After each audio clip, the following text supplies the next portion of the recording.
broadcast by a number of high-powered radio transmitters operating deep in the Soviet Union since July 4th, 1976. Though the official Defense Department explanation of the woodpecker is that it is an over-the-horizon radar designed to track U.S. missile launches, some scientists suspect that the woodpecker is designed to interfere with human brain function. As far as I'm concerned, the potential that this has for producing a direct psychoactive effect upon the total American population is there, has never been disproven. Dr. Robert Becker is a pioneer in the field of bioeffects of electromagnetism. The signal range within which the woodpecker operates is that which has been reported by many investigators to produce a tranquilizing effect upon animals. We are just incredibly sensitive to these magnetic stimuli. Dr. Bob Beck, a Ph.D. in nuclear engineering, has done extensive research into electromagnetic effects on humans. The signal was permeating power grids in the United States. It was being picked up by power lines, re-radiated. It was coming into the homes on the light circuits. I was surprised after coming here that the influence of electromagnetic fields was almost completely ignored here. Dr. Larissa Valenskaya was heavily involved in Soviet electromagnetic research before being allowed to emigrate to the United States. She told CNN about Soviet research in electromagnetic effects. They demonstrated theoretically and also demonstrate experimentally that low frequency, low energy electromagnetic fields also can possess biological influence, biological efficiency, because any field not only carries energy but also carries information.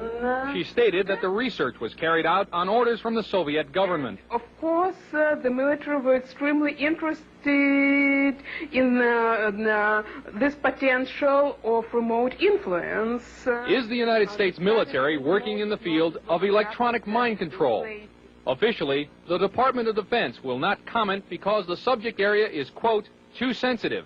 But CNN has learned from this government scientist, who did not want to be identified, that a Navy laboratory conducted research into the use of an RF device for counterterrorism and special operations. It's possible to entrain a certain percentage of a population, apparently, with weak magnetic fields. The study also showed that RF signals could dissolve certain types of rat brain cells at a distance, causing disorientation and nausea. According to the scientist, even though the program was successful, the government never followed up on it. Dr. James Frazier did electromagnetic research for the U.S. Air Force for many years. At one time, he proposed a battlefield RF weapon system. You could make an antenna that would be carryable by a helicopter, and that this could be expected to produce a wide variety of symptoms, actually, by humans who happen to be standing in the beam. According to Dr. Frazier, the Air Force never followed up. At Lawrence Livermore Laboratory, another RF weapons concept is nicknamed the brain bomb. According to the book Star Warriors, the brain bomb would focus a nuclear blast into a huge pulse of low-frequency RF energy that would stun huge numbers of troops. Apparently, it too has not yet been funded. The Department of Defense will not comment about Soviet RF weapons, or if American RF weapons development is going forward. However, experts interviewed by CNN say that the Soviets are apparently ahead and could exploit that lead in a surprise strategic move, a move that could have grave consequences for the United States. From Washington, this is Chuck DeCaro, CNN Special Assignments.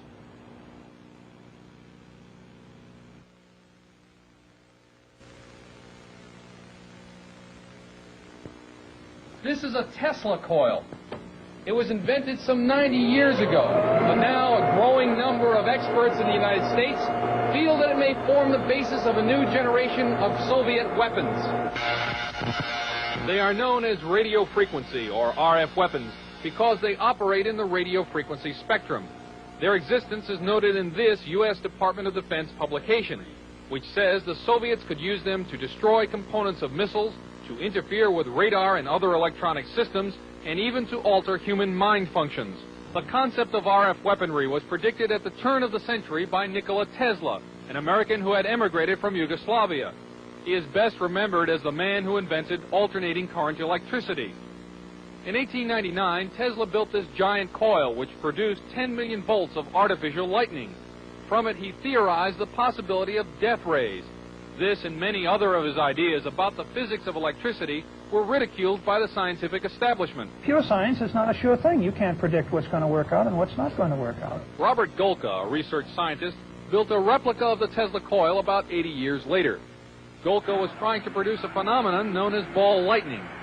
He also used the Tesla coil to conduct testing for the U.S. Air Force. What I was doing was setting in maybe 5-foot-long models of advanced fighter aircraft, and we would want to try to find out which part of the airplane was more vulnerable to lightning strikes, whether it was a wingtip or the canard where the pilot sat. These experiments could also demonstrate the effect of the electromagnetic pulse of a nuclear blast, and Golka says the effect of RF weapons as well.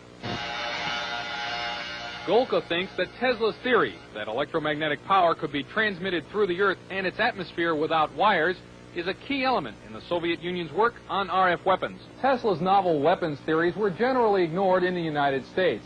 Nikola Tesla died in 1943, and after the Second World War, all his papers and effects were shipped to his native Yugoslavia, where they were enshrined in a museum. Some say that that museum proved to be a gold mine for Soviet weapons scientists.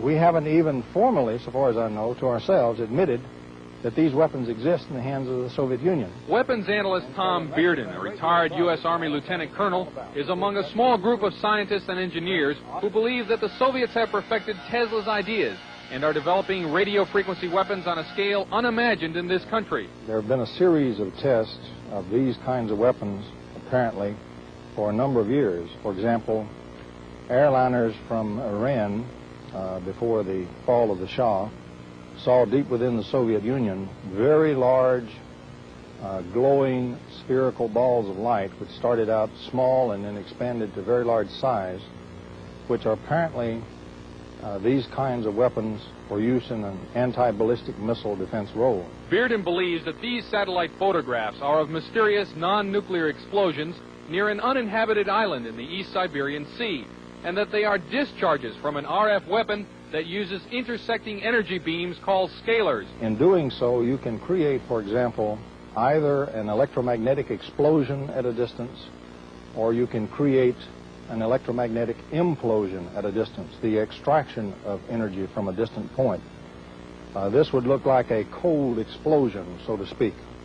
And I believe the thing on April the 9th, 1984, off the coast of Japan, that involved several 747 jet airliners, I believe that incident was a test of a cold explosion weapons. At least it met all the characteristics. Pilot Doug Happ was in one of the 5 airline crews that saw an incredibly large cloud rising from the moonlit overcast below. It looked like a plate coming up through an overcast, but it just kept expanding, and as it got higher, it was apparent that you could see right through the middle of it, so it looked like a big smoke ring. At the time that we first noticed this cloud, we weren't sure what to do, and we took no evasive action because we didn't know which way to go. And I think eventually we either ran through it or it completely engulfed us. Happ says when his flight reached Anchorage, Alaska, it was checked for radioactive contamination. None was found.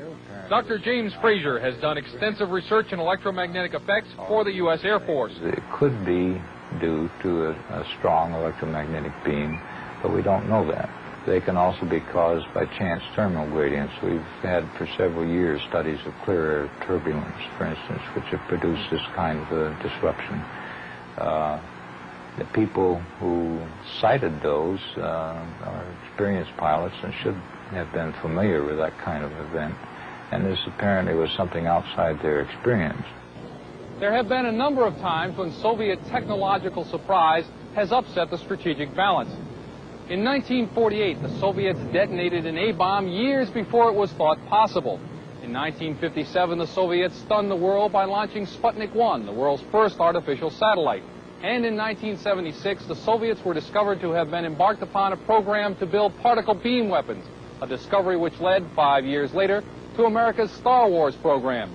In each case, the United States was able to regain the balance.